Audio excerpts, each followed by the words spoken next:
All right, welcome everybody to our fourth episode of Divinely Human, our weekly show we have here at Cordero Católico, in which we have conversations with interesting people, which ends up being just anybody that finds the time and the courage to sit down with me and just spend some of their lovely time conversating about life, about faith, and about any topic that comes about.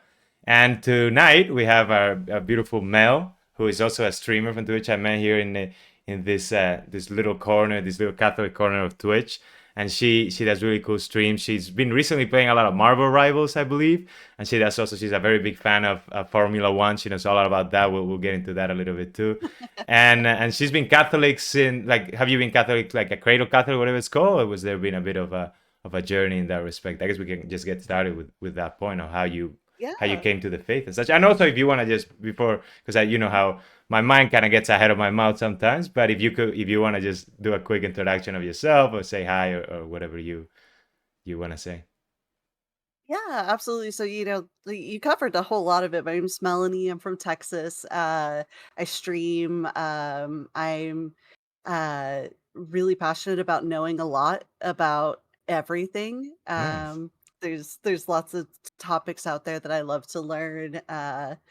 And yeah, I'm a cradle Catholic. I recently found out from my mom though that she waited until I think I was like 4 or 5 Oh, before I was okay. baptized, and I was Oh like, wow. "Why?" And she's like, "Well, I just kept having kids. I had you, and then 2 years There was later I no had your time. sister, and then 2 years later I had your other sister." And so I just kind of forgot, and then by the time I had your youngest sister, I was like, "Oh shoot, I should get these kids baptized." So she just did a 3 for 1 and got us all baptized. That's so lovely. That's the first time I've heard batch baptism. You know what I'm saying? It's like just gather them and Yeah, I'll do just it now in one day. Get it out of the way. exactly, just gather it up, which makes sense because I always wondered why I had memories of my baptism, because Oh, it's yeah, some that's of my true. very earliest memories. I barely remember my baptism, but yeah. So No, I I guess think that's that's kinda lovely. cool that I'm a cradle Catholic who remembers her baptism. Lovely, lovely. Yeah, this is already great. So yeah, just I want to remind people that are watching this on YouTube too. Share your thoughts in the comments wherever you think of us and this conversation, whatever it comes up in your mind. As I always say, that Shakespeare said, the world is a stage. So just play your role, just share. That's what we're all here for, and don't worry about anything else, but just showing yourself out there and speaking your mind. And in the chat, likewise, I mean, I tend to just get distracted by the conversation itself. So sometimes I forget to check the chat, but I check it from time to time. And obviously, we'll make you guys part of the conversation. You will be on the screen too in the chat window. And we'll be talking here. We have a bunch of people from the community and people that know Mel as well. And welcome Mr. Leapfrog, who's the first time here as well. And then we got Julius from Denmark and Joao from Brazil. And so we have Bren. I think Bren is also from the US, correct? Yes. Yes, Bren is also a streamer. She has really cool streams. She's a writer, and we hope to have her actually as a guest. I keep kind of enticing her now. Ever since this show started, I'm already trying to get the next guest going. But yeah. Fred was actually one of the very first people that I met Oh, on nice. Catholic Twitch. Okay. And so now, we call ourselves she's my little sister in Christ, I'm her big sister in Christ, and that's how we greet each other now all the time is, Oh, that's lovely. little sister, big sister. So I'm really looking I get to visit her soon on Valentine's Day. I'm going to be flying out to where she's at and we'll Oh, be that's a spending some lovely time together along Valentine's. with her. Yeah, and it's gonna be just a bunch of Catholic girls together. It'll be me, her, and our friend Erica as well. Lovely, lovely. Yeah, we were talking about that a little bit before we got started on the stream. How there's a beauty of like the unity that comes from being united in Christ, be that in the Catholic Church, just in Christians in general. Not to, obviously the communities of human beings as well, but the fact that having that common body of Christ gives us this ability to kind of unite around it and appreciate each other's personalities and each other's characteristics and differences and but then also have that common kind of focus that drives our interactions and our appreciation for each other. To say, like, there was a comment, I think it was the priest I have here at the parish I go to, that it's kind of like when you start to learn to see Christ in other people, it lets you, it's almost like that and one of those paradoxes of Christianity, which is like it's not that you see less of the person, it's that you see more of the person through that. And I think that's beautiful. And I speak to that to the sense that I'm grateful that because at the beginning when I started this whole Twitch thing, I was like, just Cordero Catholic, I'm being like out there, I have the cross and stuff, and I'm like, am I being a little bit over the top? But it Yeah, actually attracts a lot of the energy very easily, and I get to meet other people of the same faith and be comfortable speaking of these topics. So in that regard, for you, when you started streaming, Mel, was it something that you just started doing and then your faith kind of like seeped into the whole thing? Was something that what I'm saying, like how did you find that niche of yeah. Catholics? Because you've been doing this for longer than I have, and it's really cool to hear about that. Yeah, so when I first started streaming, you know, I will say, like, for my entire life, I've always been Catholic. I have not always been a good Catholic, Oh and wow. for a I agree. majority of my life, remembering that I'm Catholic and Mm. remembering to, love with Christian charity was something that I was only ever reminded of on Sundays when I would go to Ah, church. okay. And then the week would come, and then the world sets in, and then, I didn't keep an altar in my house, and I didn't pray daily, and I didn't, Mm. and that's the space I was in when I first started streaming. And Okay. um not that it was bad, but I wasn't necessarily living like a good Christian life at the Gotcha. time when I was streaming. And I'm not gonna say that, cussing is bad, but I was definitely like I was cussing a lot and I wasn't behaving the best. And like then I started meeting other Christians and Catholics on Twitch, and then Mm. that's when Christ and Catholicism started being a part of my everyday. And, Wow, that's like, beautiful. that's what life started to get a little bit better around those Mm. times. Like, I started meeting the Game of Favorites community, and I started, like, praying became an everyday part of things, and now I pray multiple times daily. Like, now when Wow. I catch your streams in the morning, Oh, it's nice. midday for you, so I catch you at midday prayers. So I get my midday prayers in before my morning prayers with Peter. So, like a couple of hours later, I'll have my morning prayers with Peter, and it's all through Twitch, and it's all, Wow. this community that, when it's hard to do these things alone by yourself, to Yes. remind yourself to pray or to remind Hmm. yourself that God exists and that it's a part of your everyday, and to be thankful and to just even just think about it at Hmm. all. Right. It is so helpful to have this community when it becomes a part of your regular social circle, and not just "This is my hour mass that I do Hmm. on Sundays, and I Yep. occasionally go to reconciliation." Yes, no, I think that hits a key point even just in the sense of community. Because for me, like I got started on Twitch because I was like I wanted to make this app. I don't know, like the people that are new to the channel and stuff. But that's what I usually do on the normal streams that are on the evening shows. It's just me developing this prayer app, Rosarium, for praying the rosary in a more interactive way. But what I'm trying to get to is that I started because I was like I want to build a routine and have people that just I can interact with. And I didn't expect much of it. But then it's exactly that. It's like not only is helping me with the sitting down and doing the app, but it's the ability to meet all these people in the faith, and not only just of different faiths. The Christians, I've also met Muslims, I've met atheists, but just interacting with people around the topics that are going in my head, but creates that sense of community. Even for the prayer itself, it helps me that because I start the stream on a prayer and I end on a prayer, it helps me pray too. And I feel like I love how you express that about how prayer kind of grows into you instead of becoming a chore, and it's like you start to see how it changes your life, because that's also kind of the motivation that I have towards like making the rosary more accessible, because I've seen it in my life in which it's not as much that I pray as some people see it as like, oh, I'm doing it kind of for God, what I'm saying, I'm praying for God, kind of like God needs Yeah. my prayer, but it's not. It's kind of like I pray because I need it, and I need that reminder, that centering, and I think that's lovely. So let me ask you, because I remember one of our first interactions. You mentioned that you make physical rosaries and stuff. How did you start Yeah. about doing that? And also at what point in your life did the rosary become a prayer? Because to me, even being aspiring and stuff, it didn't become a part of my prayer life until like when I was like 20 something, when I kind of came back to the church. I had never even prayed the rosary as a kid or anything like that. So Really? so yeah, exactly. So for you, was that something that was part of your childhood? At what point did you first encounter the rosary?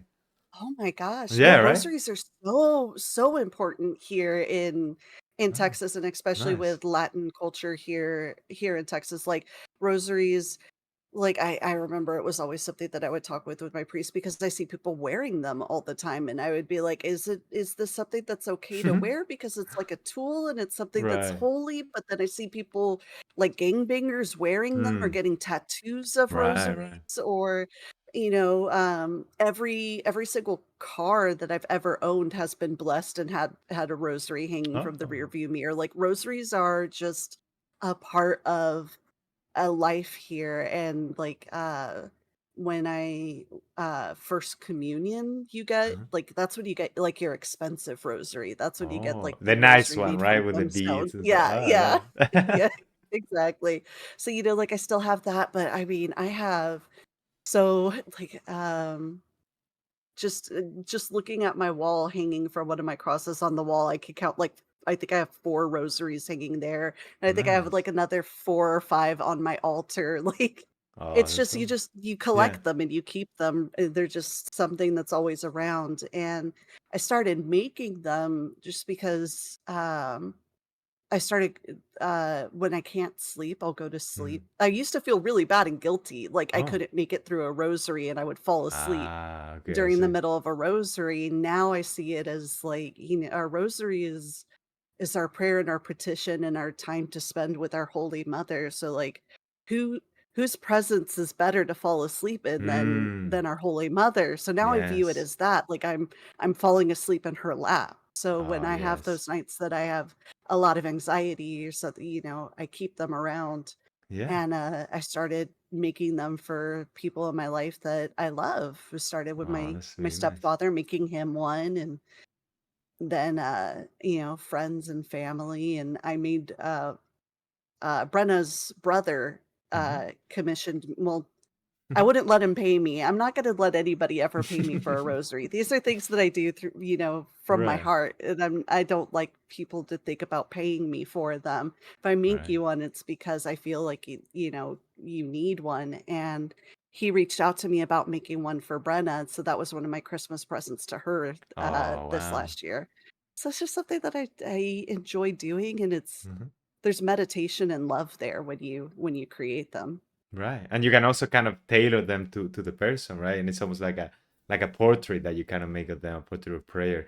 And I love that you said too about like it's kind of like the cradling, it cradles you to sleep, right? And it's like I'm not feeling bad about that. I think it's Saint Teresa of Lisieux, because I read, I think it was her memoirs recently.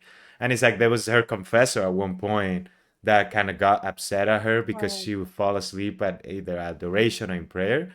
And she just kind of meditates about that in her writing, saying like, it's like I don't get it. It's like I'm there with the Lord doing this, and then I'm tired, and that's just part of the prayer. It's like I don't like it's not a bad thing because it's not like I'm moving away from Christ in that part of my life. It's just I am there with my mother or with Christ or with the saints, and I'm just like in their companion and just doing a very human thing, which is to rest, and actually a very beautiful, very peaceful thing, which is to rest in them and to yes. find that peace. So yeah, I think that's lovely. How beautiful is it to feel comfortable in, Yeah. with your mother, with your father, Yes. it's that's the beauty of it. When we're sick, we those of us who are blessed enough to still have our parents, when we're ill, it's Right. like I still, 38 years old, but when I'm sick, I still want my mom to take care of me. Right, Like of course. Yeah. I'll go sleep like if she wants to come pick me up, I'll go sleep on her couch and have her bring me soup. And it's you Yeah. want to be cared for by your parents, so to feel Yes. that comfortable with our holy parents, like, that's wonderful. 100%, 100%. I think it's a crucial part that sometimes when I see Catholics or Christians that like take the faith as a very like strict or rule based thing, and it's like, and again, I'm not judging anybody because I don't know at what point they are, and sometimes that's something that they need. And but the point is kind of when I see it, and it just seems to them like again we go back to like prayer being a chore or something like that, and they look at it kind of like if they mess it up or something like they just kind of condemn themselves because they disrespected this or that. And it kind of makes me sad in the sense like I feel like it misses the point of it being a place for you to get closer to God in whatever way. And it's like it's not a task for you to do perfectly. It's just kind of a way to just how does it help you? How does the prayer help you? Because at the end of the day, it's other people that came to this very deep relationship, and then they're like, let me structure my. It's kind of like a poem. You write up. That's a prayer. It's like a poem to to Christ or to the saints or to the Virgin Mary, and then another person that might not find that structure, is not at that level of relationship, can kind of lean on that to find that closeness with with Christ or with our Mother. Yeah, and even the fact of the background of the Rosary being like the Virgin Mary herself coming down and appearing to Saint Dominic and telling him, this way might help you guys get closer to me. So yeah, I think it should be approached always from the heart, in a human way. And I guess that it's like kind of to segue from that. In that regard, have you? Because I think, I mean, you told me a little bit about it, but I want to give you, obviously, to the extent that you want to share. But kind of like, how was your experience? How has it been your experience with Our Holy Mother? And just to give a little bit of Oh my segment god. there, right? So because for me, it's, Yeah. even though it's kind of, I mean, like everything that happens, at least to me, in the relation with Christ, is almost like this very peaceful. It respects my liberty a lot, is what I feel like, is that relationship, which is like, it's not invasive in any sense. Like, it doesn't feel like just God appears in my life, just runs through my life and just like, I'm here, right? It's more like little by little I see how it changes me. So the same way with my Holy Mother, in which is, it's like this presence that when I revert to her, it's like, it's good. I talk to Christ and I talk to God directly, but when I do it through the intercession of our Mother, it's like everything just becomes very gentle. Like like my Yes. challenges, my tribulations, my weaknesses are much more accepted, in a sense, or I feel it right in my heart. That is kind of like it's like, yeah, that motherly love. So when you told me a little bit about how the way you've developed that relationship with our Mother as well, I wanted to hear more about that. So I think this is the perfect opportunity for us to talk about that, right? Yeah. Yeah, I mean, without our Holy Mother, I wouldn't have my mother in my life. Mm, And just to, I guess, just to kind of like give trigger warnings and let people know like mhm, what my story, entails. Like my story entails, drug use mhm, and, trauma with family and everything. But, you know, to dive into it, when I was, oh gosh, when I was about 17, mhm, and this was probably right after confirmation. So this is when I should be feeling like the strongest in my faith. Like, mhm, this is when I've chosen Catholicism.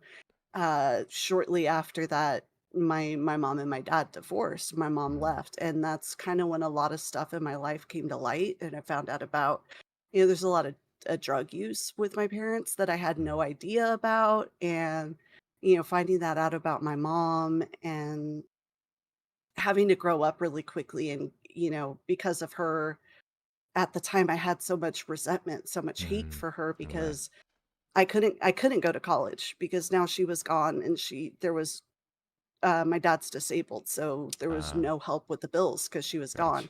So now I was working full time, and I was helping to pay the bills while finishing my senior year of high school, Wow. and Yeah. times were really tough, and I really resented her and hated her a Mm, lot. And even at the time, I didn't have a lot of guidance either, not having my mom in my life and my dad not being the greatest person either. mhm. uh, I decided it would be a great idea to get married, which was not a great idea. He was in the Air Force, and I remember I didn't even invite her to my wedding, which was Ah, just at the Justice of the Peace. It was not in the mm, church, and it was not. I didn't invite any family to the wedding, but I remember my sisters telling my mom and her showing up, and just I remember screaming at her and telling her to leave. Like, I did oh, not want her there. right, And she right. showed That up must with have been very painful. it was terrible. She showed up with my now stepfather. And so I Mhm. was just absolutely upset. And Right. I didn't tell her that. I mean, now that I'm an adult, I can't imagine how much it hurt Mm, that her daughter didn't want her in her life. right. Yeah. And I didn't even tell her that I was moving to Hawaii with him. I think the night before, my sisters leaked the information to her that I Mhm. was going to be moving from San Antonio, Texas to Honolulu, Hawaii. And she was Ah, not going to be able to see me before I left. And I remember mm, her calling me crying, and I mhm, hung up on her. I was done. But there was a point in her life where she eventually, and this is one of those miracles, those personal revelations Mhm. where her and my stepfather had the same dream in the middle of the night where God came to both of them and showed them the error of their ways, showed them where they would end up if they didn't stop, showed them what hell would look like for them, Wow. and said that he was giving them another chance. Wow. And they woke up and they quit cold turkey. They were on meth, and I don't know if you know how addictive and horrible meth Wow. is. Meth Yeah, yeah. is meth is absolutely terrible, and that was part of the reason why I did not want to speak with her. Um, and yeah, they woke up and my mom is not it's been over 20 years now. She has Wow. not touched it since. That's Yeah, amazing. she got clean and she has not touched it since. Of course, I had no idea that she Right. was going through this and that she had these personal revelations. I'm living in Hawaii, but I'm living with a man and my marriage is falling apart. Mhm. And she wanted to have her daughters back in her life and she Mhm. started going to church. Gosh, they were going to church 2, 3 times a week at that point. Like they turned it all around and they went all in. And she was in adoration one day, Uh-huh. and she, uh, made a prayer, made a promise to our Holy Mother, and she's like, "Please, I promise to not miss a single holy day of obligation for 9 months, the length that I would carry my children for. Please bring my daughters back into my life." Wow, that's beautiful. And right at the end of that oh, excuse me. Oh, don't worry. Right at the end of that was when I just had this feeling in my chest where it was like, my life is falling apart, and the Mhm. only person I want right now is my mom. Mhm. I had no reason to want her, and I had no reason to seek her solace at that point. Oh, Right. excuse me. No, don't worry at all. But yeah, so I uh I pulled myself together and I swallowed my pride and I gave her a call. That's lovely. And the the funny thing was is I called the home phone and she wasn't there, but it was the one person on this whole entire world that I hated even more than her at that point in time, my stepfather. Right. And he answered, and I just the dam of emotions broke, Mm. and I ended up talking with him about what was going on in my life for 3 or 4 hours, and then she got home, and I ended up talking to her for, like, another 3 or 4 hours, and I won't say, like, things immediately Right, became right. a good relationship, but that was the first big step where it was like, I really felt like I had my mom back again, Right. and, now she has been she's been my lifeline to the church, like, Wow.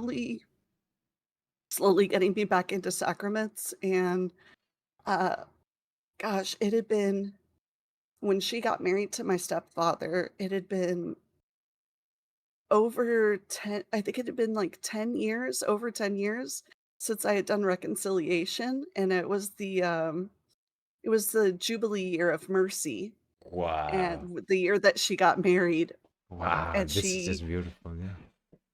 yeah, she got me to go back to the confession that year before marriage, and it still took a while. It still took, like, it's after going to confession that time, it still took me another Mm. 7 years to go back again, but, you know, Yeah. it was it was those steps and her, Yeah. getting me in and, now I see her every single Sunday, and we go to church together, and we try to go to every holy day of obligation together, and, we talk about our faith, and, now we celebrate so many things together, and she's just the foundation of my life, and I wouldn't have her if it wasn't for the intercession that she asked for from our Holy Mother. Like, if it Right. wasn't for that, who knows? Yeah. And in such a beautiful way as well. Because it's and that's what I love too about when these things happen in the faith and to the extent that have happened to in my personal life or I heard from other people and it's beautiful to hear your story. It's just marvelous because it's again it goes back to I see both the beauty in you, in your mother, in your story, but and the beauty of Christ and the Virgin Mary in through it all, and it kind of it all enriches everything. You know, their action in your life enriches you and your story enriches them. So it's like this mind-blowing thing because I hear when you say, for example, that it like this feeling that came out of you of wanting to call your mother, and it's kind of like it's unjustified, like you said, right? Like you had no real Yeah. reason, nothing had really changed, but there's this intercession, this like reaching of the Holy Mother of Christ and God and like the whole Trinity and everything kind of doing the work to help us when we actually say that yes, right? Like her like she herself did when she said yes to God. It's kind of like that's all they need from us, right? Kind of it's like and then things in some way they get resolved, and it's such a subtle way too that it's that's what I think is also very beautiful. It's not like they like it's like this supernatural thing that people sometimes think of miracles that it's like it just grabs you and it just drags you across the planet and sends you to a no, it's just like the fact Yeah. the miraculous thing is the fact that you decided to call your mother in this time for no other reason like just but out of that love that sprang out of your heart. And wow, and the fact that even that it's like such a great it's just like nobody writes it better than God. And it's just because it's like and then you call and the first person you interact with is actually kind of like the last in that sense, right? The person that you kind of were Yeah. so far away from. And I think that's lovely. And in that sense, so at what point did you find out that your mother had made that prayer and that commitment to our mother? Oh gosh, I probably didn't find out Oh, Bren. Oh, she yeah. had done that 'cause 'cause at that point in time, if she had brought it up at that point in time, I would have been like, "Oh," I probably would have pulled back and rebelled. I probably would have been like, "No, this is too much. This is Right, hocus right, right. pocus." Right, Like, yes. no, like, no way, or at the time, also couldn't even really fully believe that she was Mhm. clean. Like, I was Right, right. I mean, hoping that it's she like you was said, telling it's me the like truth. coming out of meth after like how many years was she an addict and stuff? Like just I mean a long while, whatever amount. Like it's just like Yeah, probably 10 plus years at that yeah. point. And you had experienced it at a point in your life that it's like a sensitive point when you were 17 or something that you could find out about this. So yeah, like it makes sense that you're like, what are you talking about now? Like that you clean and stuff, Yeah, right? you never you found out that this person had been, lying to you for such a long Right. time, and they're your parent, they're your mother, and Hmm. then, to just be like for them to be like, "Oh, come back home, I'm clean." It's like, Yeah. "Really though?" But not in and what you said about, Right. nobody writes it better than God and it not being some obvious, miracle. Like, I understand this Hmm. is a personal lowercase r revelation. Like, this is my revelation and what I went through. I mean, it sounds Um, pretty but it's not like God dialed my mom on, my right. phone himself or like some holy light shined down and was like, on an address book or something that was like open to my mother's name and said, Pages, right? like, yeah, no, it is that small Mm, voice, and I think mm, that that's what a lot of people they expect God to be this huge mm, guiding hand, right. but when you have a relationship with God, God is that small voice that you can't That's ignore. beautiful. Yeah, that's so beautiful. That And it also, I think I don't know who was the that was at some podcast or something. I think it might have been Father Mike Schmidt, who has really good reflection stuff. And he talks about this, which I never thought of from this perspective. It's like it would be worse for us if God was that guiding hand that turns the pages and says call, because then we don't have the freedom. And you kind of spoke to that a yeah, second ago, which is that if your mother would have told you that it's like, oh, I pray to the Virgin Mother, and then you call, it would kind of take agency away from you because you would feel like, oh, wait, did I get charmed or something, and that's why I called you, and it wasn't out of. So it's like I think that's the beauty of the miracle being something that somebody from outside can doubt and claim, well, that wasn't a miracle, it was just this and that. It's that gives you the ability to see it as I said, that small voice that is only asking for your yes, and is very respectful to how you want to approach your life. And like what you say, right? You come back even with all of this, right? You come back to reconciliation, and then it takes 7 years for you to come back, and that's fine, right? Like the fact that God respects that. It's not forcing you to take any steps, but when you do take that step, right? It's like everything kind of just falls into place to a better place, right? So so yeah, yeah. I think that's awesome. And It is so that it's uh-huh. that, like, small comfort, like, God's not guiding us to a cage where we could be kept safe. Yes, right. it's just giving us the courage in the sense that the company of it, like the idea that it's kind of beckoning us to do something, but always it's like I think it's so beautiful because it enriches you because you can be like in some way say I said yes and then God answered and it's a conversation and it's not a sense of yeah being I mean it is being led but it's being led by a shepherd which you follow because you know it. It's not like a leash. It's not a leash. It's kind of a beckoning. It's like because it's like a shepherd. Even Yeah. the image I'm thinking about it now, it's like it's not like he has all the 100 sheep with ties and then brings them I all was just around. thinking that Right. too. A shepherd with hundreds of leashes in his hand, just trying to tug everybody. It's not that, right? He's just That just walking, and the sheep follow him because they know him. So I think like that's what I think is the beauty of that love, that trust in which, and again, it goes back to the image of the sheep that runs away. That can happen, right? You can just stop following at whatever point, and then it's actually the shepherd that has to go out of his way to come to you and be like, come on, come back, come back, come back, come back. But it's still Mhm. you who has to come back, and Exactly. I think that's awesome. There's sheep, not cats. Exactly. But I think what you're talking about with the agency is mhm. beautiful too, because I do remember when I had that, when I believe it was, the Holy Spirit, Right. coming inside of me saying, talk to your mom, call out to your mom. And I remember like, why? Right, like why Why is this why do voice I coming? feel this way? Why do I yeah, I remember thinking to myself, like, why do I suddenly and I felt like I had to even just break the physical condition that I Mm, was in at the point because I started to feel that way when I was making dinner in the kitchen, and I was like, "Maybe I won't feel this way in the backyard," and I remember mm. walking into the backyard and still feeling that way, and I was like, "Okay, maybe if I take a walk around the block, I'm not gonna feel this way anymore," and I, walked around, and it's like this the feelings and I'm like, "Why?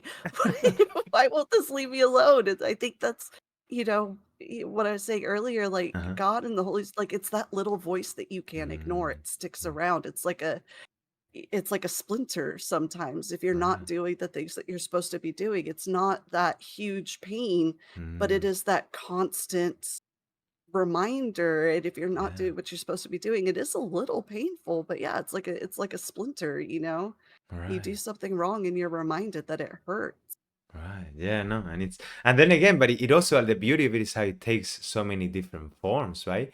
Because then it also like kind of God also goes even more out of his way, like he did with your mother and your stepfather, right? In the sense like he when he sees like, okay, this person really needs the help, they want the help, but they're so kind of deaf to it because they're so like caught up in darkness that it needs a bit of a shakeup. But even that it continues to be it's at the right scale but it's also beautiful. Like I don't know if who it was I was talking about this in the sense like I think about people that are like very far from the faith, right? Or they are very big sinners or whatever, or they have a very broken life. And I kind of feel like I'm like, if you only knew that if you turn around, like the amount of grace that you would receive, it would be so much larger than people that are closer or that are already in the faith or that that they don't need that beckoning to be the best. So it's kind of like this scale that adjusts to how far you are. And those people, like I've heard testimonies from Yeah. people that are like, they people that attempted murder on their parents, or people that were like killers and stuff. And then when they do turn, their experiences are so much more powerful in this. I mean, obviously it's not a comparative because everybody in their own scale feels like their own revelation is very powerful because it is adjusted to their own life. But it's that God adjusts the medicine in that sense, the dose of the medicine to the patient, and I think that's beautiful. Oh, here we have I think Brent. that, Oh, yeah, sorry. No, no, yeah, go ahead. oh no, go for it. No, I was just saying because I keep forgetting to check the chat. But here, Brent said, brain plasticity is a real scientific concept that God uses to wake us up to Him. We actually need some form of trauma to make our brains malleable enough to accept change. Right. It kind of like the rod in that sense, right? It's like we need the splinter, like you were calling, right? Of like something that Yeah. nugs us, right? And it's like we got to make a change. If my marriage was not falling apart at that point in time, I probably could have ignored that feeling to call my mom because I would have been like, "Why? There's Mm, nothing wrong with my life." I didn't feel like there was anything wrong with my life, but, with what I was going through at that point in time, when you feel bad, you want your mom. Yes. And I had put off that feeling for so many years, and Mhm. when the Holy Spirit brought that feeling to me at that point in time, it was just it was like it was like standing in an ocean and a wave just surrounds you, like, you know you're gonna be pulled out, so there's no point in fighting it, and I Mhm. did, like I told you, I tried to, like, I tried to, maybe I won't feel this way in the backyard, maybe I won't feel this way if I take a walk around the block, like, Yes. maybe if I just get out of the house, I won't feel this way anymore, and I kept like, that feeling stuck around, and I was like, "Okay, okay, I'm calling, I will call her." But it also must have felt scary because I'm thinking about it now. It's like now you're looking at it in retrospect and things, but at the moment, right, when you're calling, like the feelings must have been like, what if she doesn't answer? What if she's actually drugged out or something? Or what? I mean, I don't know if you think specifically those things, but I mean, like, it's the uncertainty of it too, that fear that I might come in those moments that has happened to me, moments in which I had to make a change. Like, for example, when I had this moment, right, to kind of give a bit of context, like when I was in the US and I decided, okay, I'm gonna leave the finance thing and I'm gonna come back and kind of, well, I actually didn't know I was gonna come back yet, but I was like, I need to change something. I need to do like what I got, kind of that splinter, like that splinter that kept calling me to make a creative effort to kind of Yeah. show to people what I find beautiful in the world, right? And then I had this conversation with my father, and there was a moment that was like, I remember even telling my father because I was like breaking down, like crying, telling him about like how things were painful, but in a good way. I was like, this is a pain that I need, and it's because I see that it brings me closer to the courage to do the right thing because I was so like locked up by fear, and I've been through my life, like I've learned to like God and Christ has freed me, and our mother has freed me of that fear more and more. But it was because of that those painful moments that kind of pushed me to there's a lower risk in taking that step than continuing to kind of have that splinter in me. And kind of when I had that kind of a similar thing what you were saying, that flood of emotions in which I'm like breaking down. My father's like worried. It's like, it's like you're in pain. Like it seems like you're in a good place. And I'm saying, no, I'm actually in a great place because all of this is coming out. It's almost like I'm able to, through this pain, kind of let out all this fear that I had. And now I can be free to take the steps that I know are right, but I was so afraid for some reason to take. And then you take those steps, right, that seem so uncertain, you don't know how things are going to be. And they actually are, they play out great. Like, think about, I mean, in your story, it blows my mind because it's like, if you look at it from the perspective, it's a miraculous thing that it all aligns in the sense that when you take the courage to take that step that you didn't want to take for years, out of a beckoning that you were like, this doesn't make sense, that you even fight for a bit, that it actually is replied by more grace, by the fact that you start to develop a relationship with your mother and with your stepfather that you would have never imagined was a possibility, right? So, Yeah, at that point in my life, I thought I was going like, I thought that the next time I was going to see her would be at her funeral. That's the next right. time that and for the years beforehand, that's what I wanted even. Mm, It was like I wanted her so far out of my life that it was like, I don't ever wanna see her again, and that's how I thought things were gonna go down. And so it was really scary to, like, have this feeling like I mhm. need to talk to her when I had no reason to trust her. I didn't know at that point in time that she had been Right. clean, and, even when she told me, I also had no reason to trust her that she told me that she was clean again, and, that things were better for her, or and, she wasn't even the first person who told me that, it was my Mm, stepfather who wasn't they weren't married at the time, so mm. it was I had I had very, very little reason to trust that man, but I just found myself, pouring my heart out and, just seeking advice and comfort, through them. And, it now looking at it, it's like I make breakfast with them in, Oh, on yes. Sunday mornings, and it's Yes. great. And I can't imagine not having them in my life now. Hmm. So like I said, it wasn't instantaneous. God didn't just turn things around 180 at Mm, that very moment, and I was home the next week and things were great. Like, it still took a while to grow that relationship back again, but, mhm. it's been, 15 years since that happened. Well, Wow. no, it's been like, yeah, 15 because yeah, they just celebrated 7 years of marriage. Oh, that's So, lovely. yeah, Yeah, I mean, that's, and, uh-huh. who would have thought I would have been reading the first reading at their wedding either? Wow, yeah, exactly. It's just Yeah, it's almost like, I mean, there's always this image that my confessor, the priest that I used to confess to in Brooklyn when I was living there, who was, because again, just to remind people or whatever, like just to speak of that, like I was brought up Catholic in Spain, left at 18 and I was in college, but it was actually while I was in the US that I actually started to become really Catholic, to have a relationship with Christ. So it was actually like my experience of being coming into the church was actually in the US, not in Spain, as funny as that is, being a Spaniard, I know, being this Catholic country and all that. But Yeah, Spain being like the right, first daughter of the Catholic right, Church. exactly. But it was in America, right? And it was through the what is it called, the oratorians of Saint Boniface in Brooklyn. And the confessor that I had there, the what is it called, the pastor there, right? He was a very interesting guy, and he used to be an accountant, and then he turned a priest. What I'm trying to get to is that he would give me this image of how change, when you start to surrender to God, it's like a flower, right? In which it's like, if you sit down and start looking at the flower, you don't really see it grow. Like, you don't, even if you see it grow, you don't Yeah. notice it. But you turn around, you come back to it, and you see, and it's now a plant, and then it's a tree. And it's like, that's how I feel about my life too. And it seems like that you resonate with that too, which is like, it's not that you don't see the change right there, but the change is very significant, because when you look back, you're like, how am I here? Some years ago, I didn't want to see my mother until her funeral. Not only like I expected that, I decided that, and now I'm reading the first reading in their wedding, and it's kind of like, if there's no way for me to tie these things together without God or without Christ. And I feel the same too. Like my relationship with my father. I mean, the idea of me being here on Twitch speaking about these things, when like, I was so far from any of this, like it's not even about like me being like I don't want to do this, that it wasn't even in my head to think of I don't want to do this.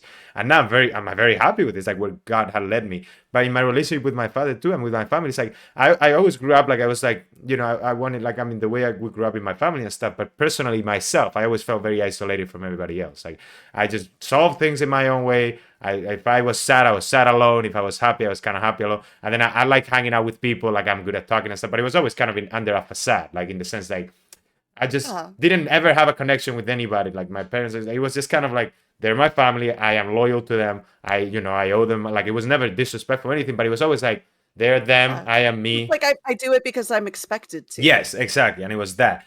But I not because I always want to, but because I'm expected to. 100%. But it was always like I always felt that yearning, like the same way you're talking about, like that yearning that you have for your mother, right? That you wanted to have that mother, but for a long time you never had that.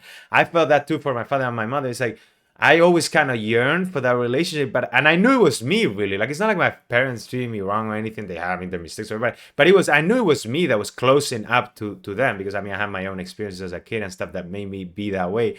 But but I always feel like I want to have that connection, but I don't know how to. I don't know how to build it. And every time I try, I just feel like I'm not understood. I feel like it's violent to me. Like they're always just trying to control me and stuff. And it was always about me and about me and about me. And then it's the moment that I surrender to Christ. I'm like, okay, forget about yourself and let Christ guide you. Then He brings me into this relationship with my Father. This brings me into relationship with my siblings. Brings me into relationship with the people around me. And now I'm so much freer, and I can enjoy those relationships. I have a father figure that I can talk to openly about things.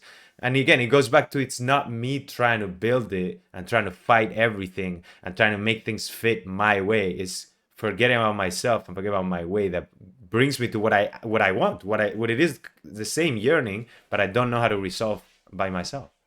So yeah, I think. Absolutely. It's there's this and I think it's kind of cheesy, but there's this they used to have it on these billboards all over town for a while when I was a kid, and it was paid for by some church. I don't remember, but the billboards were just white backgrounds with black letters, and all they said was let go and let God. That's a good one. And I think that's yeah, it's it's I know it's cheesy, but it's something one of those things that just kinda sticks around in Yeah. your head, like, it's good marketing, No, yeah, exactly. but you you just, one of those things you remember, like, yeah, let go, let God, and yeah, it's one of those things that God can create these relationships for us when we think that they're impossible. Yeah. It is, Hmm. you know, don't expect it to happen overnight, but, and also, like, the relationship with yourself, how you Hmm. feel about yourself and how Yes. you view yourself, and I Hmm. think that's one of the hardest things that I ever had with reconciliation was, Mm. okay, God forgives me, but I don't forgive myself. Yes, And, same, same. coming to terms with that was really hard. It's like, why am I being even harder on myself? I don't Yes. need this. I don't need to be, but I am. And I Yes. think that's something that I think a lot of Catholics also Yeah. deal with. Yeah. But I think I think it goes back to like we might be like that, but it's almost like the same thing with the prayer. I feel like when you start to let go of those rigorous, like strict perspective of things, and you see the when you see the law from the heart, like how like I like that those parts in the gospel when Jesus is talking to the Pharisees. I'm not saying obviously that the Catholics are Pharisees, but like sometimes we can be like that. It's like it's not that we serve the law. It's not like the man for the Sabbath. It's the Sabbath for man. It's like those things are there to help us have a relationship with Christ and to bring the heart closer, like reconciliation and things like that.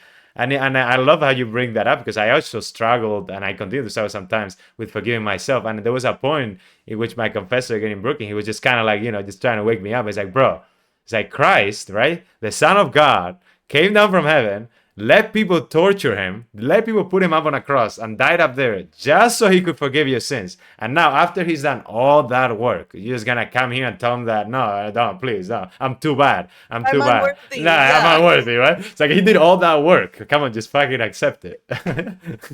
It's not your choice. It's Yeah, not your choice to be unworthy. You're yeah. worthy. Just accept it. Yes, just accept the gift because he did a lot of work to give it to you.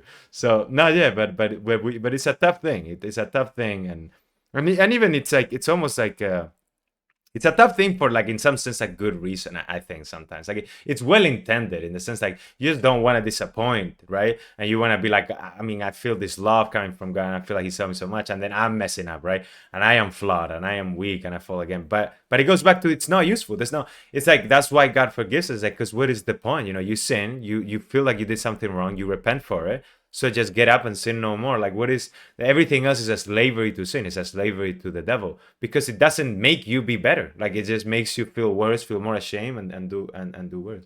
How's it going, Trekkie? Cheesy's working right now. Yeah, we were talking about Cheesy, right? Cheesy things. So Cheesy's not here right now, but we keep it alive with our cheesy marketing. But Yeah, yeah. you were talking about like Uh-huh. a lot of Catholics feeling like there's this like strict way that you're supposed to have a relationship with God and that you're Mhm. supposed to have a relationship with Mary and the Holy Spirit and that there's because the church is 2000 years old, so it's Right. really and especially the way that the Catholic Church is depicted in media is Right, right, mysticism, and right. there's these if you speak these special words and you do it just right, you'll be more Catholic than the next person, Yeah, yeah. and it doesn't work that way. Like, No. I even myself as a cradle Catholic, I feel like I have been victim to the way Yeah, same. Catholicism is portrayed in the media because you know, there have been times where it's like I'm doing it wrong, and it's like, Mm. no, there are ways to be respectful, and Mhm. it is like visiting your parents. It really is. Right. Prayer and Yes. being at church on Sunday is visiting your parents, and Mhm. be respectful, but it's still a home, and there's 100%. still love there, so there's not stop worrying so much that you're doing it wrong, and then the Yeah. moment I stopped worrying that I was doing these things wrong, I was like, "Oh my gosh." My anxiety regarding religion got so much easier, like, especially reconciliation. Reconciliation is already hard because you're going in there and you're Mhm. pouring your heart out about everything wrong that you've done, and you're doing your self-examination, which is tough, Yeah. to do that, and then on top of it, you're worried that you're doing it wrong. Like, I that's Yeah. if for anxious millennials who don't even like talking on the phone, like, reconciliation's tough. Yes. No, It's it's a 100%. it's a hard thing to do. I gave up. I started just doing it on my phone. I have how to do it on my phone. I bring my phone in with me. I read it from my phone. That's I have nice. everything listed there, and I realized, like, use the tools that God gives me to work with Yeah. him and me. I'm not there's nothing wrong or makes me less of a Catholic by doing it that Yeah. way. 100%. I think it's that. It's like just And I think it's like this that there's this thing that I like what I see of value in all this, I guess what people look at it from rules or whatever stipulates. It's their guidance, like that other people that approach the Christian faith without the Catholic structure don't get to enjoy. And that's what I see. I see it as a yeah.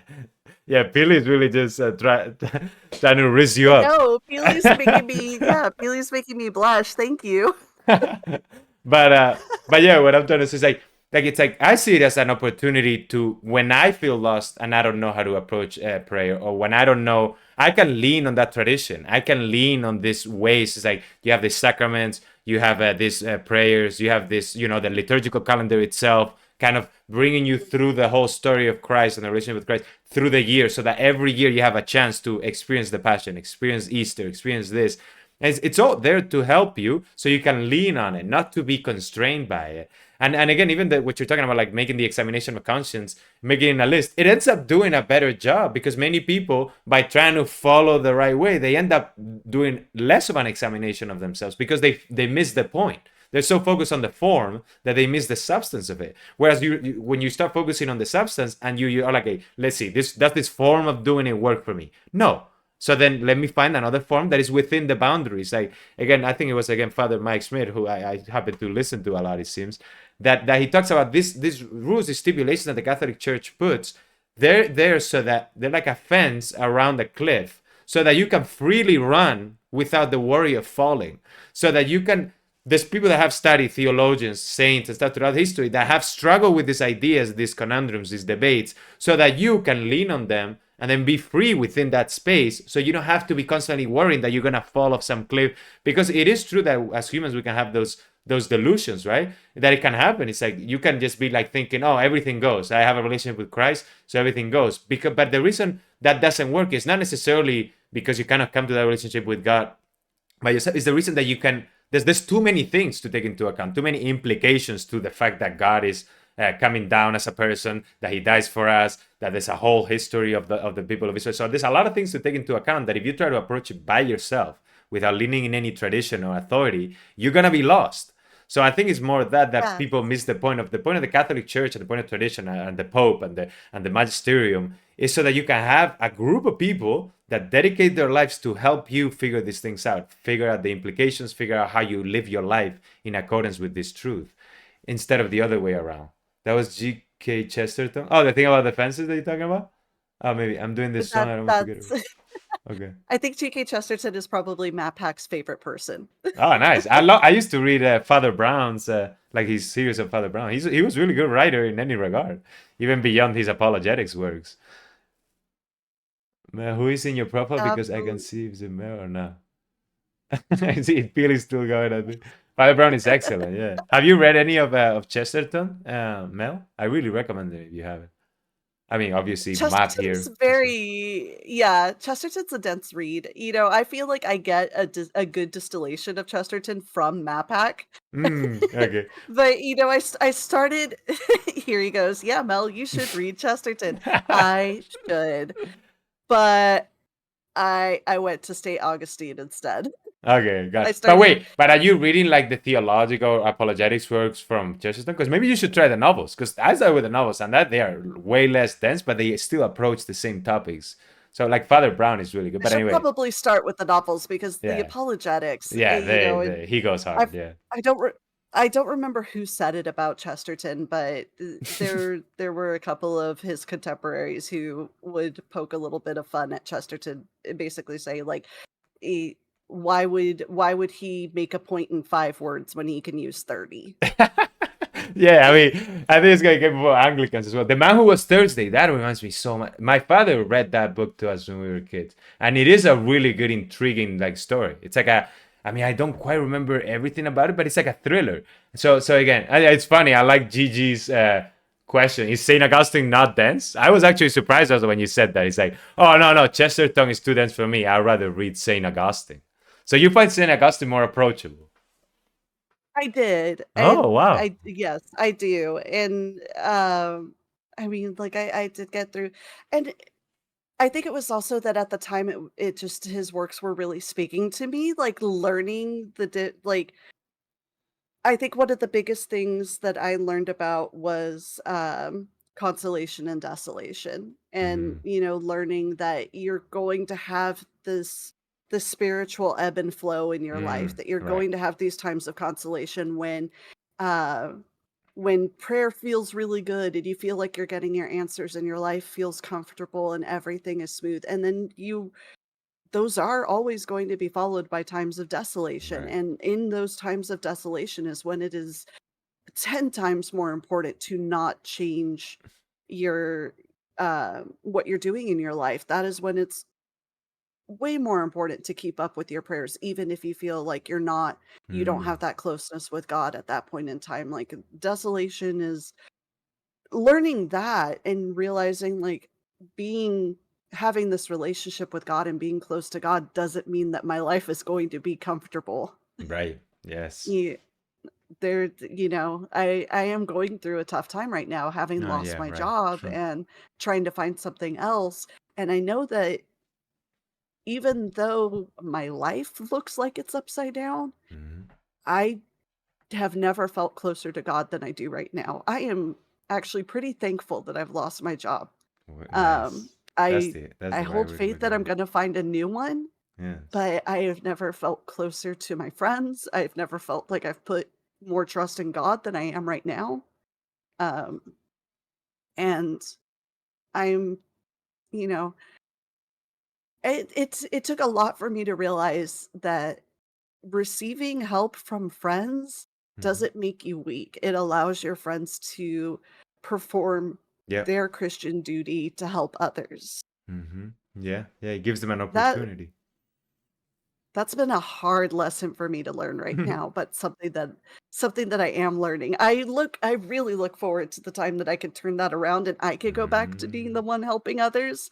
I want to be the one helping others again, but I am in a position right now where I am asking for help from others and receiving it, and thankful, and I'm grateful, and I'm, turning decades of negative thoughts about receiving help and receiving charity from others Yeah. around. Yeah, no, and I think that speaks to the beauty of yeah, that those ebb and flows, those constellations, desolations, they all serve a purpose because it's like you're not alone in the world too. Like it's like your moment of desolation can serve somebody else's consolation, and even beyond that, like kind of like yin yang balance that sometimes is not even how it works. But the idea that it's not a bad thing, like it's all kind of in the will of God that you go through those moments, those battles, right? And it's like I love how you say I didn't know because I haven't read Saint Augustine. I don't think really. I mean, I probably should now after what you're saying because I really resonate with what you're saying. And my father has recommended me that I read Confessions and stuff. But what I'm trying to get to is like that whole thing of Yeah, that's a good one. that if it's if the way I'm imagining when you're saying this thing of consolation of desolation is almost like yes, when you are in those moments of desolation, you're saying you shouldn't change anything. It makes sense because it's kind of like confirmation that you are in the battle. It's kind of like if you're in the battle, then you must be ready. You know what I'm saying? You did you kind of armed up with all this stuff, and now you're in the middle of the battle, so it seems like you're not doing the right thing, but it wouldn't make sense because if you've been sent to battle, it's because you are ready for that.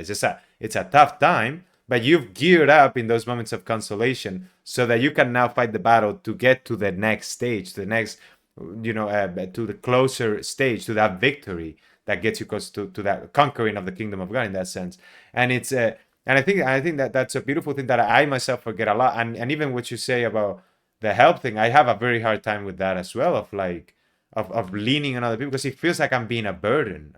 Like it feels Yes. like I'm causing an issue to the other person. Like that other person now has to suffer for me or something. But I love how you look at it more Yes. or try to look at it because I should do the same too. It's like it gives them an opportunity and it also fuels your own fire to want to help more when you're in a position. Like if you never helped, which is what happens. Like what they talk about. Like and I mean I'm not trying to characterize anybody in general, but like when they talk about spoiled people, right? Spoiled children. The reason that they become spoiled is because they never need help. In a sense, like they never need anything. So then they don't feel like they should help anybody because they're like, no, everybody takes care of Yes. themselves, or like everything is taken care of. It's actually the people that are actually in very dire positions. Like I've met very generous people that were like homeless, right? Or very generous people that have been homeless, so they've suffered a lot. And it's precisely because of that they've needed the help, and that has fueled them to have the ability to then help in whatever circumstance that they are. So when you're in those positions of weakness, it's actually a great grace because it allows you to free yourself from those burdens that make it harder for you to love other people, to be charitable. So it's almost like, yeah, that charging up of your heart, because you see the amount of love that you receive, and then you're like, I want to give that to people because I see how it feels to receive it. Whereas if you never have to receive help from people, you never realize how much you can give to other people, right? Like, I don't know, I mean, Yeah. I'm still It's like learning that that. main character syndrome. How my life is must be how everybody else's life is. If I never needed help, then other people shouldn't need help. Why is their life not like mine? Yeah, Yeah. it's really easy to start thinking of things that way and to be able to um just kind of logic it away that way. I didn't Yeah. need it, so I'm not going to help anybody else. But Yep. yeah, exactly what you're saying. If there have been times in my life where I've had to really trust and rely on others, and then when it comes around and you can be that person to help others, Hmm. it's such a good feeling. It is a really good feeling, and that's what I try to do when I stream on Twitch is, Hmm. I'm not I'm gaming and I'm talking to people, and I'm not always talking about religion. In fact, I have the Christian Catholic tags on my stream, but we just talk about life, and we talk Yeah. about things that are going on, and we talk about video games that we like, and that's that's what I want to do, is provide that safe place for people. And I often get back, feedback from people where it's like, man, you you're like the group mom. Like you're the one checking Yes. in on people and asking people how are they doing, and what's going on, and I'm sorry you're sick. Are you eating soup? Are you doing this? I suggest you go talk to that person. Do you want me to Right. talk to them for you? That sort of thing. And I love that. I love Hmm. being that person, and I like being able to provide that space. Um on Twitch, and to because Yeah. it's hard for me to do that in real life. I have lupus, so it's hard for me Hmm. to get out and have those relationships with people face to face. Yeah. But being able to sit in front of my computer, I can do, and I can and it broadens the amount of people that I could talk to. I wouldn't have ever have met you. You're in Spain. I wouldn't Right. Yeah. ever have Exactly. met Same you here. I if mean, I it would wasn't never. for Twitch. And Yes. now I have this global network of Catholics and Christians that I support and support me. And, like we were talking about earlier, now I have God in my life daily. Hmm. Every single And day very I am close in a reminded. personal level, right? Yes, Yes. yes, daily. Like you had Father Evan on last week. Monday through Thursday, I know at 2 o'clock in the afternoon my time, I'm going to be able to catch a Father Evan stream. Like, who- how many other Catholics get to say that? Like, hey, I Right. hang out with a priest Yeah. 4 days a week. Like, Yes. who gets to say that? What a Yes. blessed position that I'm in.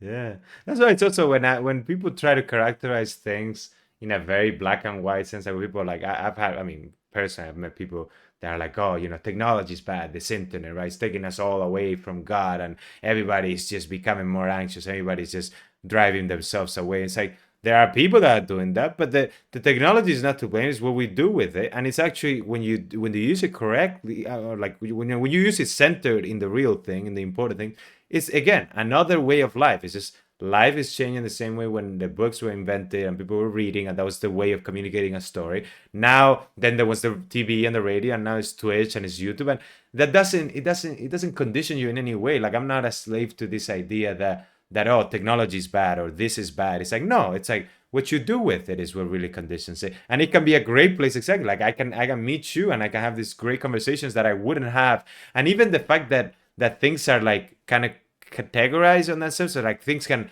gather around a specific topic, it allows me to have these conversations. Whereas, where am I gonna find this conversation in my local space? Like, it's so much harder for me, like the amount of Yes. variables for me to play with, to find that character that would have a story as interesting as yours and is willing to talk about it, and that we can sit down. Like, how would I find that without the internet? You know what I'm saying? It's just so it's ridiculous to me to just kind of disregard something like that, because it's like it's new, or it's scary, or it can turn dark. Like, obviously it can turn very dark. Like, people can use it for very terrible things, but that happens too if it wasn't for the internet. So So yeah, I think it's just like focusing on the destructive things and the critique of the world is just focus on what can you do that is creative. Where is the space where I can make a beautiful thing? Yeah, I want to address because I think what's his name, Ben Peely addressed a very beautiful message to you that I think is great. Mel is a beloved person that should get everything work as it needs to work because it's so cool to see you in the world. Hope to catch a stream, and you know you will be in a special part in the world with me as a friend. What a beautiful thing to say. What a beautiful thing to say. Thank you, And I can Peely. second that as well. Yeah, I'm gonna retweet that. Okay? I'm gonna claim your words, Billy. To be into no, don't be Oh my sorry. god. Yeah, this is great. I love that. I love that. She is great. I That's mean, very I'm so sweet. happy to have her. Thank you. Yes. I mean, and what you're saying about the internet is all of these things, they're tools. Mm-hmm. And you're absolutely right. It's about how we use them. You know, you can use a hammer to tear down a house or to build a house up. It Yep, just that's depends on beautiful image. what you're going to use it for. And I think I'm seeing more you know, I don't know if it was always here or if I'm just stumbling into this space after meeting everybody on Twitch and everything, but you know, like I didn't have a Twitter before or an X, and now I do, and now all of my friends on Twitter are Catholics and Christians, so I see that all the time. You've even my YouTube shorts, like I get Father David Michael Moses in my shorts all the time. You show up in my shorts Oh, now really? too. Oh, And yeah, awesome. you're a part of my It's working. algorithm now.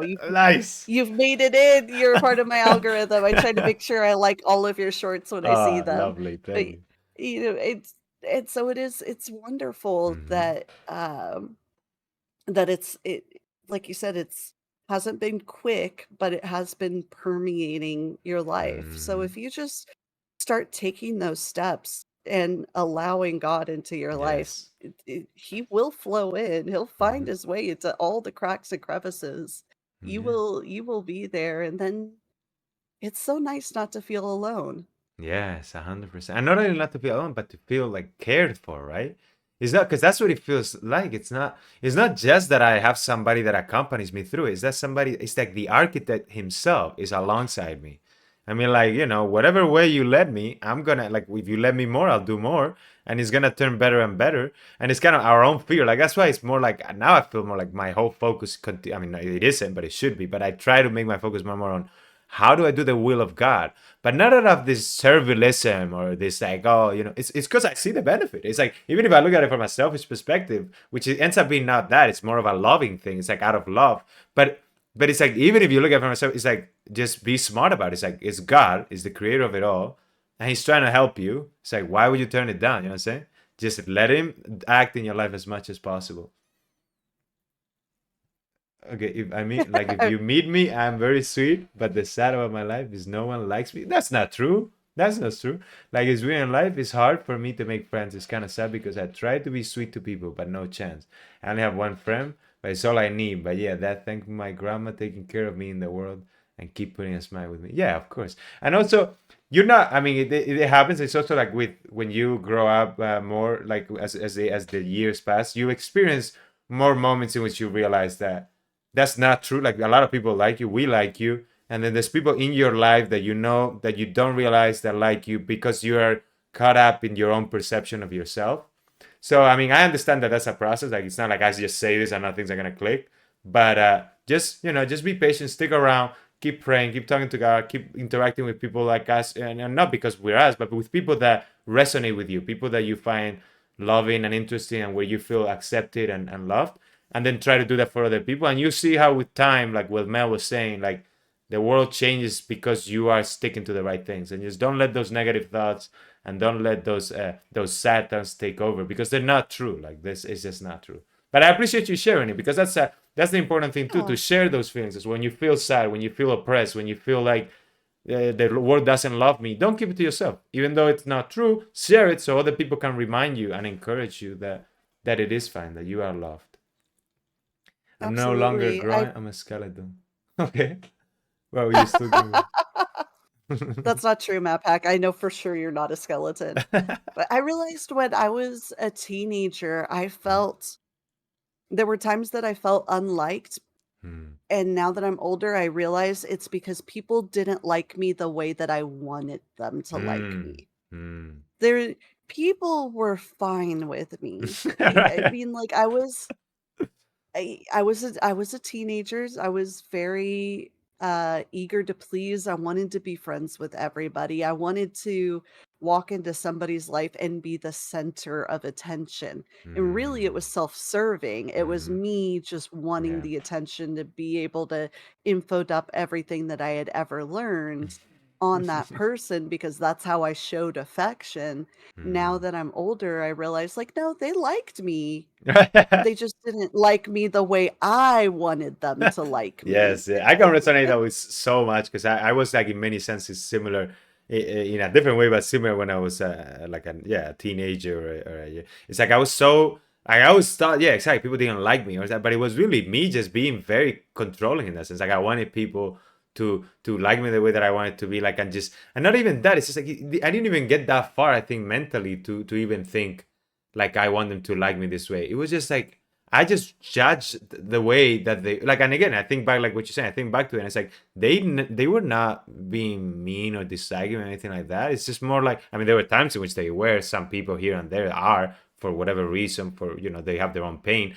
But it's like it was most of the times that we just are so caught up in how we want the world to be around us and we want that we forget to just accept the other people. And also that's something that I've noticed in my life is like I worry sometimes by that somebody's gonna hurt me, and by being so aware that somebody's gonna hurt me I end up hurting them. So I'm like, for example, Yeah, I, you I push worry them that's away. right, or I worry that somebody's gonna lie to me, so I end up being the one that's lying, or I end up or worry that somebody's gonna hurt. Yeah, exactly. It's like kind of this paradox in which fear makes you become the reason of your fear for other people. It's like the usual thing of like somebody that is violent is because they're in fear of somebody being violent to them, or because in the past maybe somebody was violent to them. Like it's like this paradox that works the other way around as well. It's like Yeah, when you are loving to other people is because you feel loved, and that's why like I feel like that's the crucial thing of Christ coming to us to love us first, because that allows us to have an experience that we can resonate with and be like, I want to love because I am loved. In the same way, if somebody hurts you, you kind of hurt even if you don't try, because you feel like if you don't hurt first, if you're not the first one to shoot, you're gonna get shot at. And it's like it's tough, but the more you learn to see other people as loving to you, then you can love them and experience their love much more easily. Oh, Cheesy's here. We are talking about cheesy lines earlier. we were talking about cheesy lines. And no, Hurt Pat's people, exactly hurt right. Like, people. Yeah. Oh, sorry. yeah, it's no, it's absolutely true. It's like people always say, like, um, like the like a girl will complain and say like, "Oh, my boyfriend's so jealous. He's always worried about me. He wants to know where I am. He's always worried if I'm cheating." The very first thing that her friend is going to say is, "Well, it's probably because he's cheating on you." Hmm. Like, Right. that's it's what you always hear, and it is one of those things. It's self-manifesting, Yep. destiny. I hate the word manifest destiny, but No, it's but it is true you that in some sense, because it's it that is. it's like obviously it's not the idea that everything is determined, but it shows like why are you so worried? It's because you yourself, and and it's kind of like a self-fulfilling thing. Self-fulfilling prophecy is like it's not only that you worry because you would do it, it's more the opposite, that you do it because you worry. You're so worried that the other person is gonna cheat on you that then when the opportunity comes, it's kind of like it's much easier to fall into the temptation of be like, well, the other person is probably doing it. Because that's what I've So seen I'm it. gonna do it. Yeah. Right. I've seen it in other instances, like, especially like living in New York. It's like that's a very common way of thinking in New York, which is like somebody's gonna steal something from me. Like that's just how it works. If I leave my bag to my right, somebody's gonna take it. So then it's very easy to think there's a bag right here. Why shouldn't I take it? It's like it's much easier to Yeah. do wrong because you always expecting somebody's gonna mess you over. You know what I'm saying? It's like so yeah, it's a very dangerous way of thinking. And I even noticed it myself when I was in New York for a while. It's like you start to think like that, in which is like, why should I worry for other people? But it's a kind of automatic. Like you see people in pain or people like just walking with, and it's like I remember when my mother came for my graduation, my parents, right? And my mother saw a homeless person just sleeping on the street, and I was so acclimated to that already that I was like, I'm like, they just sleep there. Mama, that's just what they sleep. And my mother was just like, she couldn't just get over the fact. She was like, what the hell? Like, people are just Yeah. walking by and this person's just lying down on the ground. And then it's like, but the funny thing too, it's like, even the homeless guy is being weird to my mind. Be like, what the hell are you talking to me about? I'm just sleeping here. Like, leave me alone. But it's like everything is just kind of built on itself, in which everybody has become so accustomed to the pain that you don't even want to be outside of it. You don't think there's a reality outside of it. And then you get the experience of when you see somebody from outside of that pain come in and kind of be like, what is going on here? And then you realize like, oh wow, what the hell? How am I in the middle of this and just be fine with it all? And yeah, Yeah. but it happens in every instance of life. Like, it doesn't even have to be the big city. Like, it's just you when you start noticing how much is broken around you in the world that we just live with as if it's normal. We're like, oh, you're supposed to lie to people. You're supposed to just, take the best end of the deal if you can, even if you mess the other person, because that's how life works. But it doesn't have to work that way. It doesn't have to be that way. So yeah. Absolutely doesn't, and it is really tough when you see, and it's so easy to say like, "Oh, when everybody else is doing it, I will be Mm-hmm. strong enough to do the right thing," and it's like, Mm. temper that expectation of yourself a Yeah, little that bit too. because it is really hard Yeah. to be that person who stands out when, and you're probably allowing yourself to be hurt. Everybody else is out there, and for you to be the first person to extend generosity, Yeah. it's very easy for you to get taken advantage of and to be Mm-hmm. hurt. Yeah. It's definitely a tough thing. New York threw me for a loop when I visited, being from the South United States, being in a place where it's very common to make eye contact and just smile at strangers. And I didn't realize that that was a weird thing till I got to New York. Like, don't make eye contact with people on the subway in New York. Do not do that. Right. You're you're going to be very strange in New York if you just make eye. Yes. I mean, the first place that I visited as a tourist in New York was rode the subway from Coney Island Mm-hmm. to we went to Manhattan. I wanted to Oh, visit the that's a World long Trade ride. Center, Nice. where Okay. yeah, but I wanted to visit where the World Trade Center was, Right. and I made eye contact with somebody there, and it was a scalper, and, like, I ended up buying the stupid magazines, like, giving this dude $20 and getting the stupid magazines that I don't need. Like, I was in high school when the towers fell. I remember what happened. I don't Right. need these magazines and these pictures to remind me of it, but yeah, he got $20 out of me, and after that, I learned, like, don't make eye contact with people, pretend you just tell them you live there, like, if somebody we went to Central Park after that, like oh, no, we went to Rockefeller Center, then Uh, we walked to Central Park from the Rock, hmm. and, Got it. walking into Central Park, Hmm. there's a lot of people that'll try and, like, Yeah. just sell you Everywhere. stuff Yeah. there. The guys with the horses and everything too. Yes, and, like, eventually, like, when those guys came up to me, I'd just be like, "Ah, I live here." And I tried to put on, like, my best fake New York accent and just, Yeah. and Get she out just of gets here. all I'm older. walking here. I'm walking here. Exactly, exactly. And Matt Pack, you are right, I do still have those magazines, all 3 of them.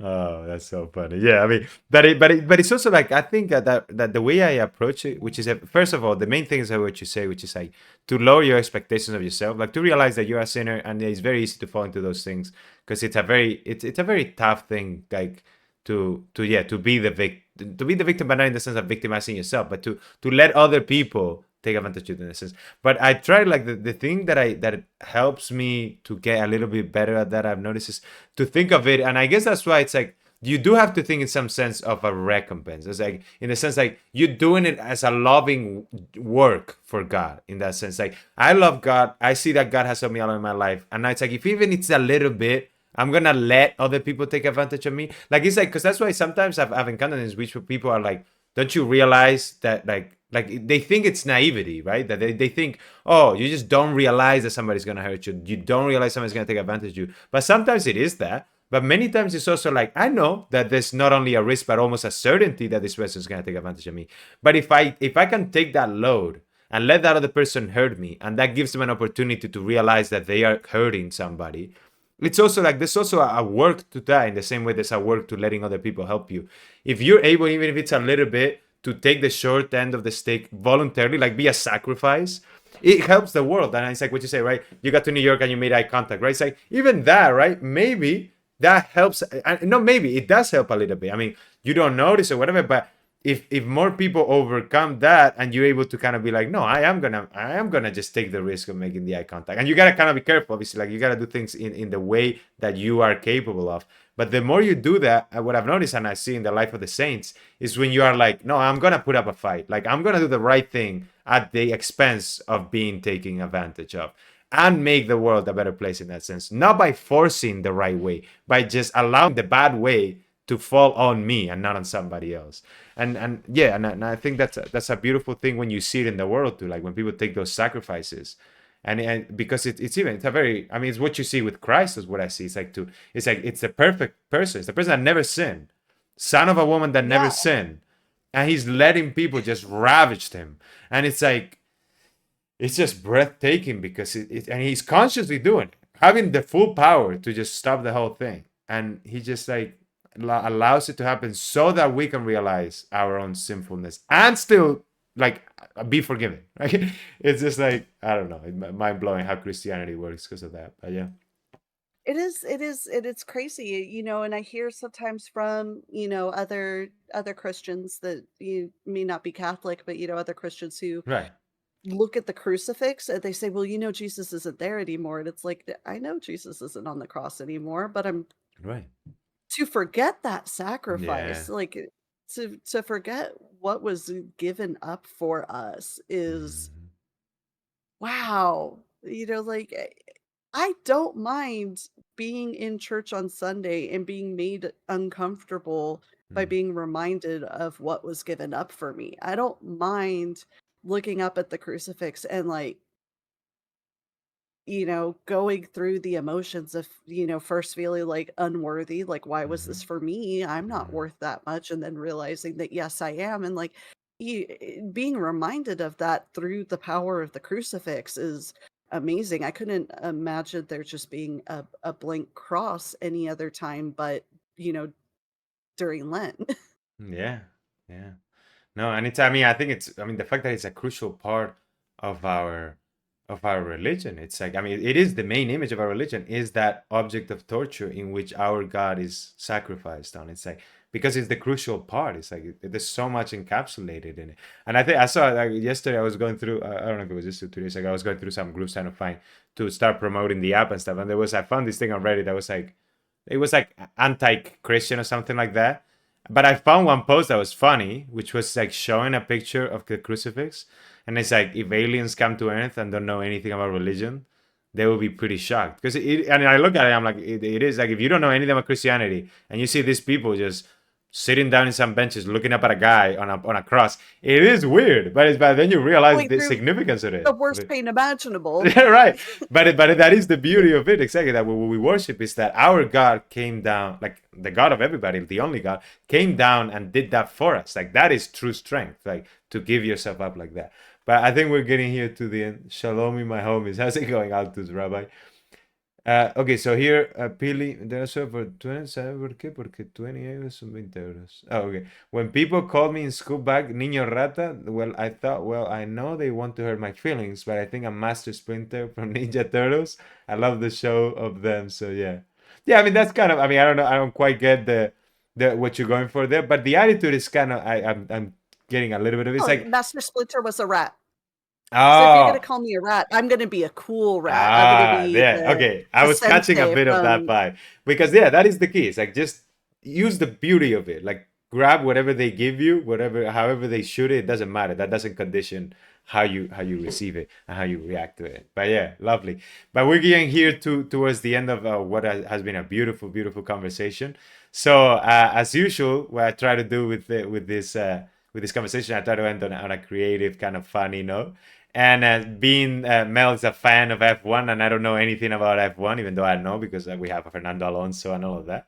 So look at I that. got She's about to the get. hat. Yeah, no, all right, now we're in game mode.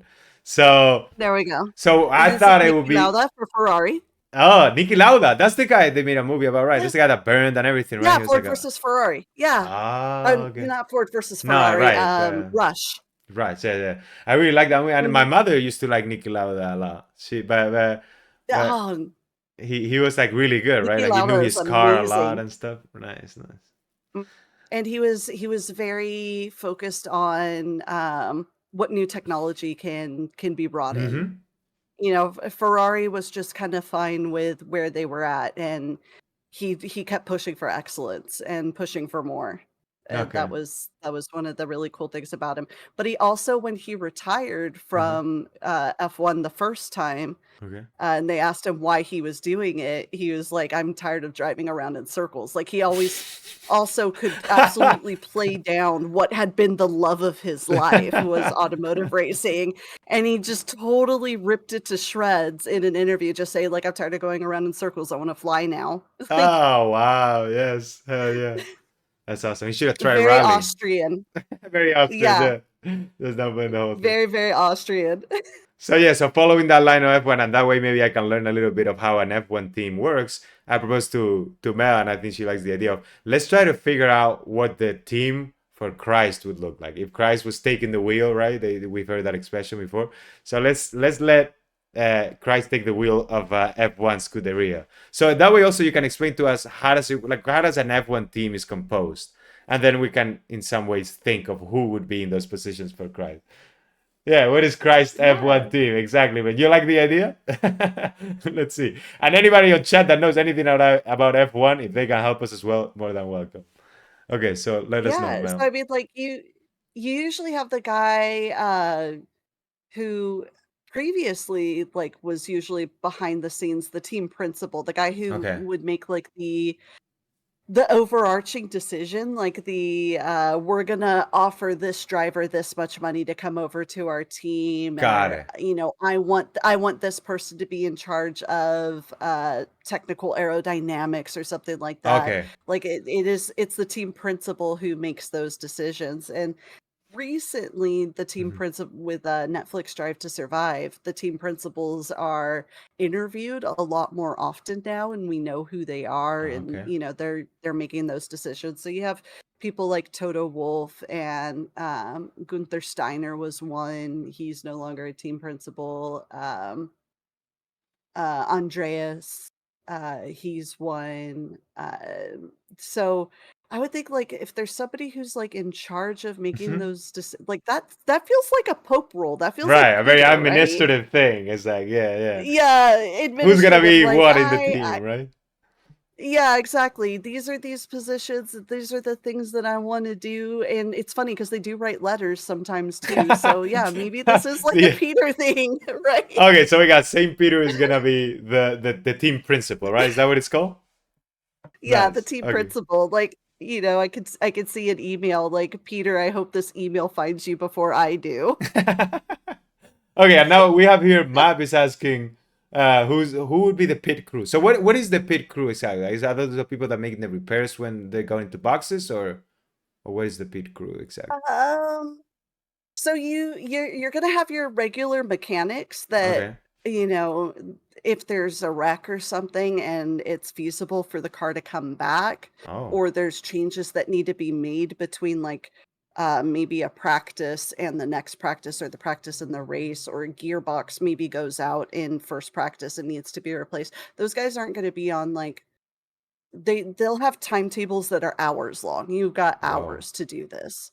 But then you have the pit crew who's in charge of changing out the tires during a Okay, they're like race. the ones that have to be Those really guys. quick, right?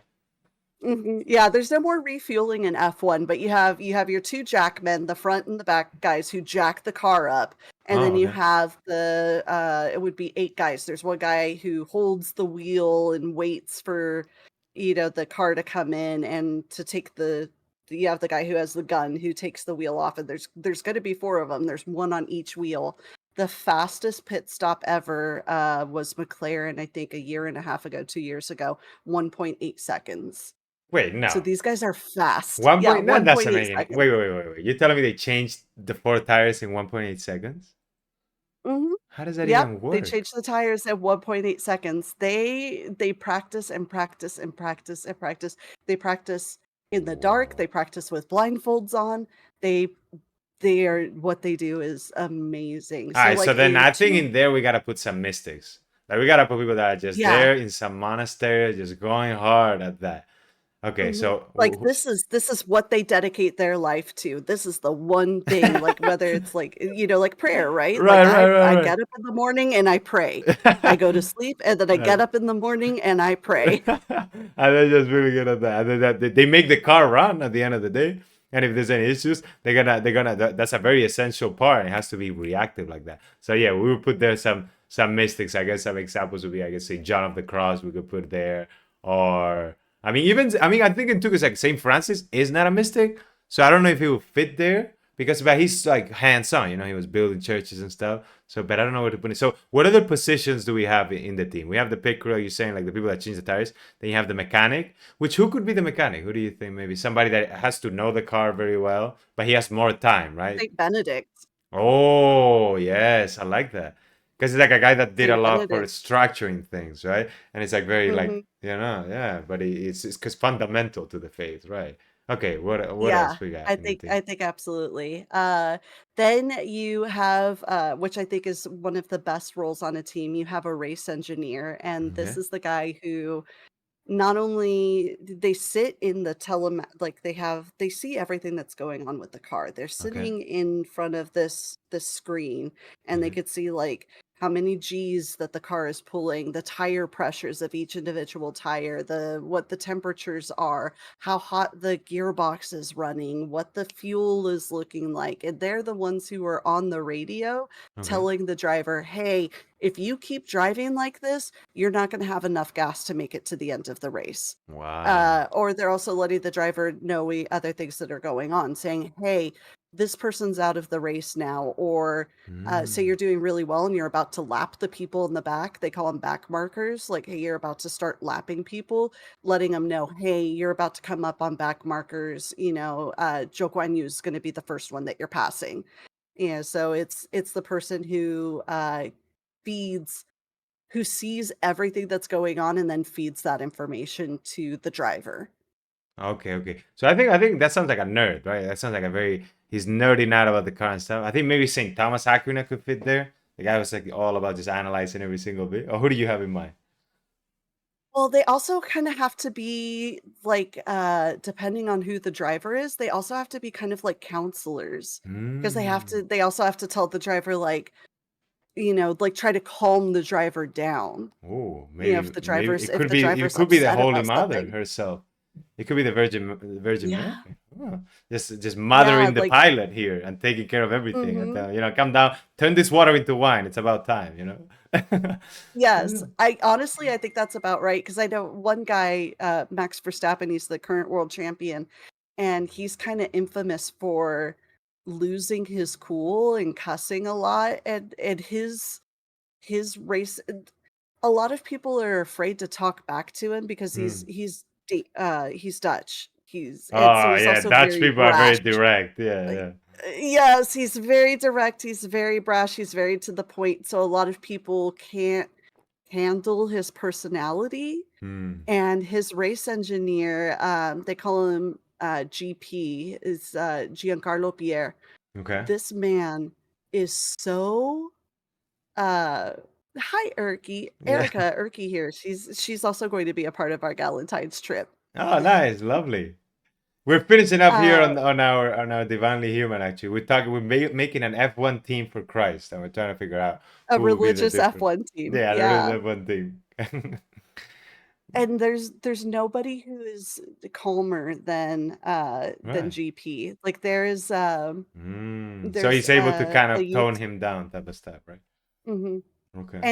And to give him the truth even when he Mm. doesn't wanna believe it, because there's times where there's actually a YouTube short of it, and it's hilarious, where Max is doing sim driving, and he's talking about, "This is how I go through this corner and get the fastest time," and GP says, "Oh, you do it by locking up the front brakes," and he goes, "No, I'm not locking up the wheels," and GP goes, "Mate, Yeah, I'm looking at it. I have the data right in front of me, you're locking up the front wheels," and Max just goes he just smiles, like, he knows he can't say anything because this man but the way that he approaches it, it says, like, "Mate, I have the data right in front of me."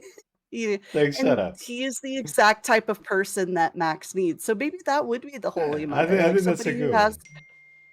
has that patience with us and can, Nice. give the gentle slap on the wrist. Hey, calm down. Yeah, come Get on. through I the have the race. data right here. Come on. I have the data right here. You need to pray. All right. Do we have anybody else on the team, or should we? Or is that we have the whole roster figured out? Uh, I mean, besides like things like backup drivers or Okay. that sort of thing, but those guys are kind of always going to be the same. Yeah. Your Okay. drivers, the people who always want to win, and are you have the really fast reflexes and everything. And other than that, it's just the people with the money, man. Oh, okay. I guess that there's some accountants in the Vatican that could take those roles. Yeah, I'm just thinking, "Man, wouldn't it be cool if there was a Vatican F1 team?" Oh, I mean, like, I mean, I would go for it, but I feel like it would create a lot of people being like, well, why don't they spend the money on something else? Something like that.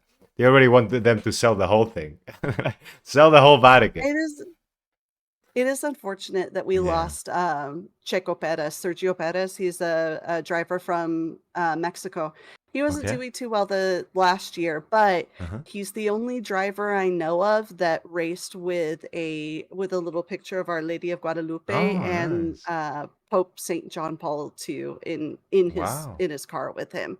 He had them in his cockpit. I know Pierre Gasly is Catholic. He prays and does the sign of the cross before every race. Nice. There's a couple of the other drivers that were raised Catholic but don't claim any religion right now. But it is unfortunate to lose Checo, a devout Catholic in F1. But maybe we'll see him back again. We'll see him back. All right. Well, on that note, I think we assembled a pretty good team. That was fun to do, and I learned a lot about how an F1 team works. Now I know a little bit more, and now I know that the record at a pit stop is 1.8 seconds by BMW. Do you say? No, McLaren. McLaren. Okay, okay. I'm gonna use that. I'm gonna Mhm. act like I know everything about F1 now. Okay. So I mean, it's I'll been feed you the lines. yeah, exactly. I'll call you, be like, "Dude, check the data, please. I need help in this race." So, well, I mean, it's been an amazing conversation. It's been very lovely to talk to you and to hear about your story and just in general, it's very lovely always to interact with you. I already knew from interacting with you in the chat and seeing your stream that it was gonna be great, but just seeing you face to face, being able to talk, yeah, it's been great, and I've enjoyed it very much. You've made my evening, and I'm sure everybody here watching has really enjoyed it as well. If you're watching this on YouTube, just show some love in the comments. Go check out Mel Tigres stream on Twitch as well. And yeah, thank you everybody for being here, and thank you everybody on YouTube. Remember to share, to like the video, and to subscribe if you want to see more.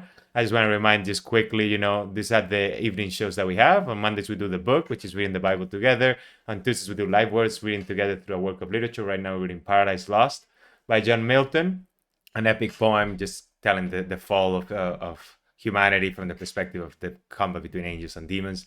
Wednesdays we have Spanish stream. We read a work of Spanish literature. Right now we're reading La vida es sueño, Life is a Dream by Calderón de la Barca, considered one of the best playwrights in Spanish literature, and it's a very interesting work. And then Thursdays, as you can see, is Divinely Human with interesting people. And Fridays we have Finance Friday tomorrow with my friend Evan from Wreckfish Capital, and we just discuss financial topics and analysis of companies in the public markets. And that is it. Thank you everybody, and God bless you.